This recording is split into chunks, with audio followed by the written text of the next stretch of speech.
नमस्कार दोस्तों। आज हम राजस्थान की कला संस्कृति का एक महत्वपूर्ण टॉपिक राजस्थान के लोक संत में संत मावजी के बारे में अध्ययन करेंगे। संत मावजी को महामनोहर जी भी कहा जाता है। इनका जन्म सांवला गांव डूंगरपुर में एक ब्राह्मण परिवार में हुआ। इन्होंने एक संप्रदाय चलाया जिसे निष्कलंक संप्रदाय कहते हैं। निष्कलंक जिसका अर्थ होता है पाप रहित या पवित्र, अर्थात अपने विचारों को स्थायी व साकार रूप देने हेतु इन्होंने निष्कलंक संप्रदाय की स्थापना की।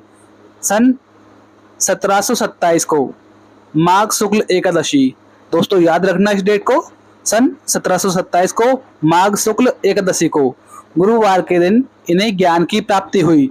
व इसी दिन इन्होंने बेणेश्वर धाम, जिसे बेण वृंदावन धाम भी कहते हैं, की स्थापना की। क्वेश्चन बनेगा, संत मावजी ने बेणेश्वर धाम या बेण वृंदावन नामक धाम की स्थापना कब की?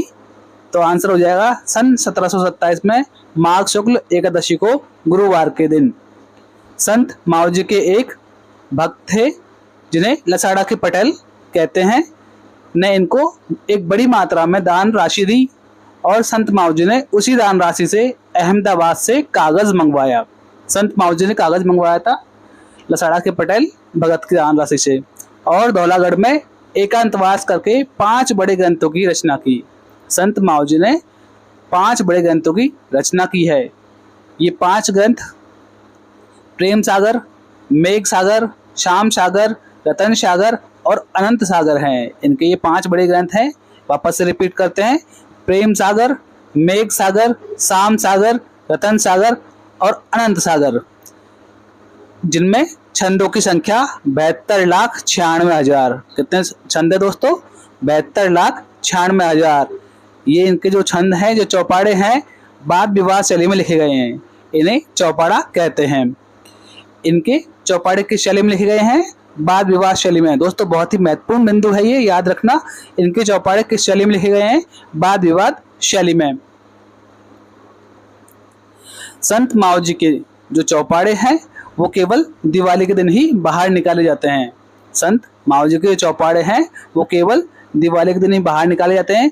और ऐसा कहा जाता है कि संत मावजी के चौपाड़े हैं ये भविष्य के बारे में बताते हैं। भविष्य बताने वाले चौपाड़े ने कहा जाता है।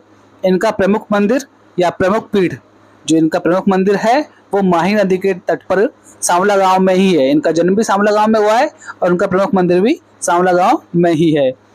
इन्होंने अछूतों के सम्मान में, इन्होंने अछूतों को सम्मान दिलाने के लिए लसाड़िया आंदोलन चलाया।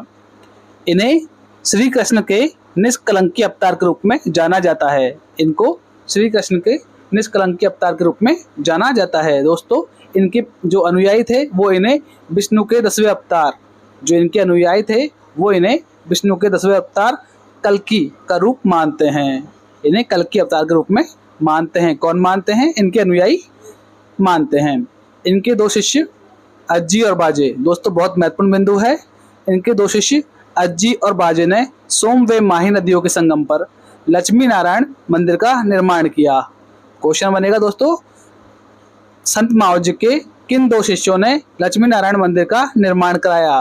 तो इनका नाम हो जाएंगे अज्जी और बाजे। कहाँ कराया था? सोम व माही नदियों के संगम पर।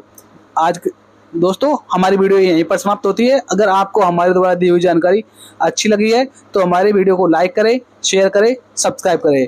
और हमें उम्मीद है इस टॉपिक से आया हुआ कोई भी क्वेश्चन आने वाली किसी भी प्रतियोगी परीक्षाओं में आपका गलत नहीं होगा। धन्यवाद।